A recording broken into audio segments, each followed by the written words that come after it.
औज़ुबिल्लाहि मिनश्शैतानिर्रजीम बिस्मिल्लाहिर्रहमानिर्रहीम। जी तो व्यूअर्स, आज हमारा नेक्स्ट उसका पार्ट होगा overview of financial management. Part 1 हमने कंप्लीट कर लिया है। आज उसका क्वेश्चन 1 का सेकंड पार्ट देखते हैं। पार्ट 1 में हमने ये देखा था कि इंट्रोडक्शन क्या है फाइनेंशियल मैनेजमेंट का, उसकी डेफिनेशन क्या है और डेफिनेशन के इंपॉर्टेंट कंपोनेंट्स कौन से हैं, उसका रिव्यू कर लेते हैं एक दफ़ा। इंट्रोडक्शन आपने क्वेश्चन में लिखना है, डेफिनेशन लिखनी है। डेफिनेशन के आगे 3 पार्ट्स हैं। कौन कौन से पार्ट्स हैं? इन्वेस्टमेंट डिसीजन है, फाइनेंसिंग डिसीजन है, देन एसेट मैनेजमेंट डिसीजन है। यहाँ तक तो फाइनेंशियल मैनेजर ने क्या करना था कि ये डिसीजन लेना था कि इस तरह एसेट को आपने कौन कौन से एसेट्स की आपको बिज़नेस में ज़रूरत होगी, उन एसेट्स को ख़रीदने के लिए आपने पैसा कहाँ से अरेंज करना है, और फिर एसेट ख़रीदने के बाद उनकी मैनेजमेंट के लिए आप क्या तरीक़ेकार बनाएंगे।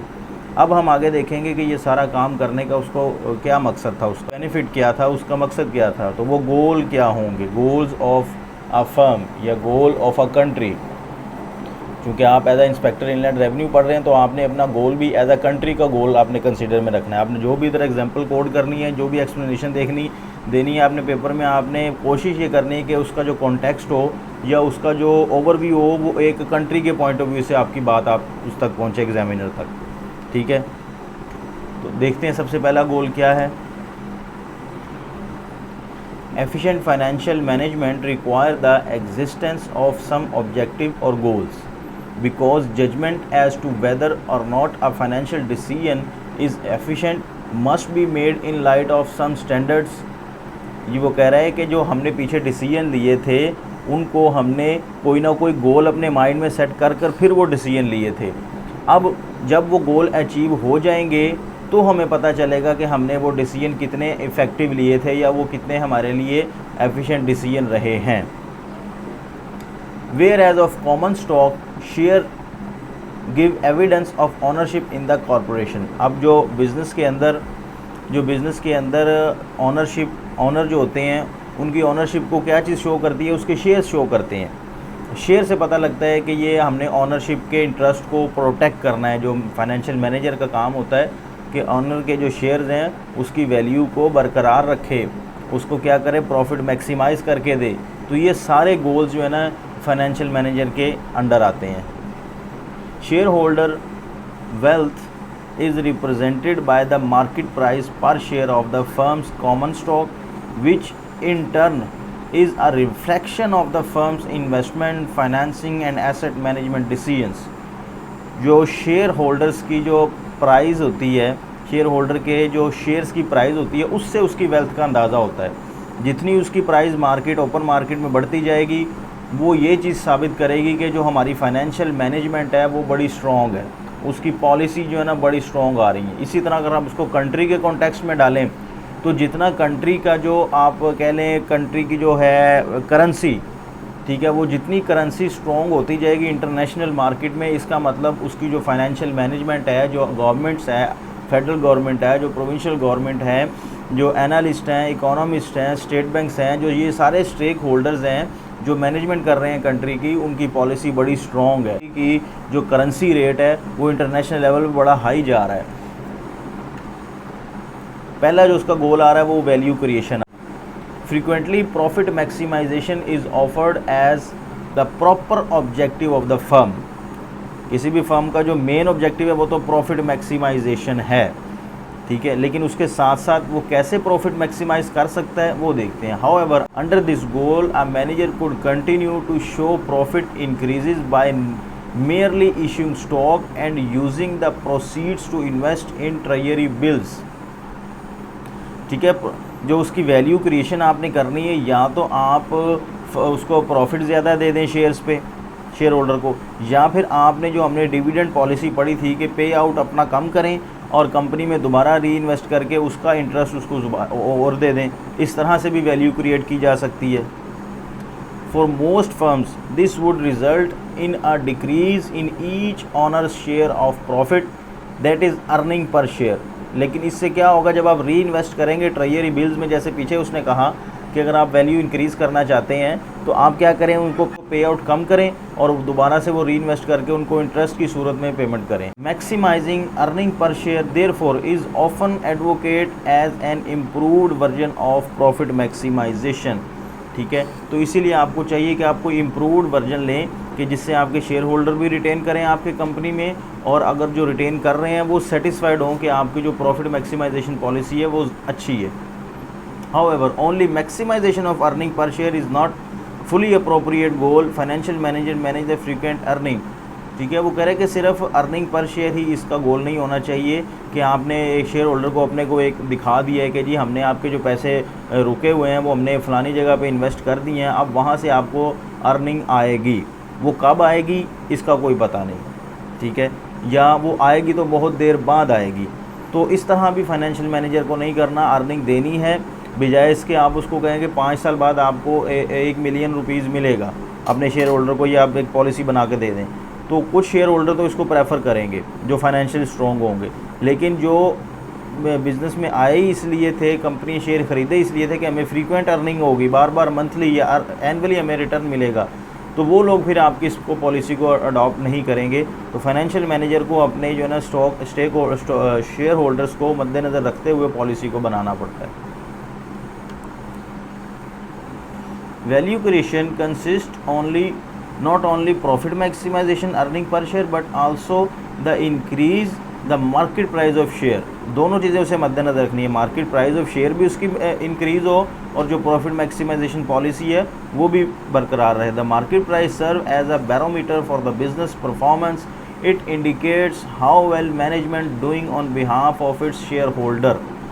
ठीक है, जो मार्केट प्राइस है वो किस चीज़ का बैरोमीटर है, वो बता रही होती है कि इसकी जो फाइनेंशियल मैनेजमेंट है इस कंपनी की वो बड़ी स्ट्रॉन्ग है, क्योंकि इसकी शेयर की प्राइस जो इंक्रीज़ होती जा रही है। ये भी बताना चाह रहा था कि ये वीडियो बनाने के पीछे काफ़ी मेहनत होती है, तो इसको आप ज़ाया मत किया करें।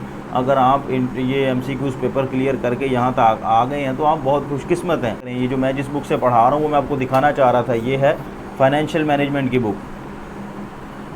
हाँ जी, ये देखें, MCOM की सिलेबस में पढ़ाई जाती है, MBA के सिलेबस में पढ़ाई जाती है। कुछ मैंने यहाँ से सिलेबस लिया, उसके अलावा कुछ BCom की बुक्स हैं, एडवांस अकाउंटिंग, यहाँ से सिलेबस वगैरह लिया।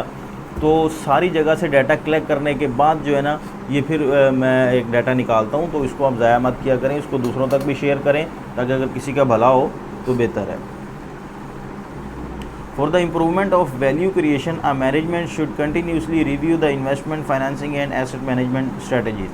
अब ये वैल्यू क्रिएशन के लिए उसे क्या करना पड़ेगा, बार बार अपनी जो पॉलिसीज़ बनाई हैं, 3 जो डिसीजन किए हैं उनको बार बार रिव्यू करना पड़ेगा कि हमने जो डिसीजन किए हैं क्या उससे हम मैक्सिमम आउटपुट ले रहे हैं। दूसरा जो उनका वैल्यू उसका गोल आता है फर्म का, वो एजेंसी प्रॉब्लम को सॉल्व करना आता है। पहला तो गोल आ गया वैल्यू क्रिएशन, दूसरा क्या होगा, एजेंसी प्रॉब्लम। एजेंसी प्रॉब्लम क्या होती है, जैसे कि आपको पता है कि शेयर होल्डर्स जो है ना वो ख़ुद तो कंपनी में काम नहीं करते हैं, उनकी जगह आगे एजेंट्स काम किए होते हैं। तो उन एजेंट्स को जो है ना मतलब शेयर उनके आगे मैनेजमेंट किया वो एजेंट्स हैं, जो शेयर होल्डर हैं वो ओनर हैं। इसको अगर आप कंट्री के कॉन्टेक्स्ट में देखें तो जो हमारे शेयर होल्डर हैं वो हमारे क्या हैं, ये पूरी आवाम है, ये शेयर होल्डर है एक किस्म की। और जो आगे मैनेजमेंट है वो हमारी गवर्नमेंट है। गवर्नमेंट काम कर रही है किसके बिहाफ पे, आवाम के बिहाफ पे, आवाम की बेहतरी के लिए, आवाम की फलाह बहबूद के लिए। तो गवर्नमेंट के और शेयर होल्डर आवाम के दरमियान जो है ना ये एक एजेंसी प्रॉब्लम है। आवाम कुछ चाह रही होती है गवर्नमेंट से, जबकि गवर्नमेंट कुछ और प्लान करके बैठी होती है। ठीक है, जो इस तरह की जो प्रॉब्लम है इसको कहते हैं agency problem. It has been recognized that the separation of ownership and control in the modern corporation result in potential conflict between owner and the man. In particular, the objective of management may differ from those of the firm's shareholder। वो कह रहे हैं दोनों के objective मुख्तलिफ हो सकते हैं। वो हो सकता है शेयर होल्डर ये चाह रहे हो कि हमें इस साल अर्निंग ज़्यादा है, जबकि जो मैनेजमेंट है वो ये चाह रही हो कि इस साल हमने पे आउट कम करना है और ज़्यादा से ज़्यादा री इन्वेस्ट करना है। तो ये डिफरेंस आ रहा होता है। Management act as an agent of the owners, shareholder hoping that the agents will act in the shareholders best interest। वो ये समझ रहे होते हैं कि ये हमारे बेस्ट इंटरेस्ट में काम करेंगे, इसीलिए वो अपनी क्या करते हैं, डेलीगेट पावर कर देते हैं डिसीजन मेकिंग किसको, मैनेजमेंट को। सेम लाइक हमारी गवर्नमेंट। अब इंस्पेक्टर इनलैंड रेवेन्यू में आपने हर सवाल को अपना गवर्नमेंट और आवाम के कॉन्टेक्स्ट में आपने देखना है कि ये किस तरह से, ये जो सब्जेक्ट हमें दे रहे हैं ये किस तरह से वहाँ से जुड़ता है। Another theory of resolve the agent problem, principal problem is that agent can only perform well। ठीक है, इसको रिजॉल्व करने का एक और ये भी सोल्यूशन हो सकता है, ये एक और थ्योरी भी है कि आप अपने मैनेजमेंट को परक्विजिट्स बहुत ज़्यादा दे दें, ठीक है, ताकि वो उससे मोटिवेट होकर जो है ना आपके डिसीजन, आपके इंटरेस्ट को प्रोटेक्ट करें।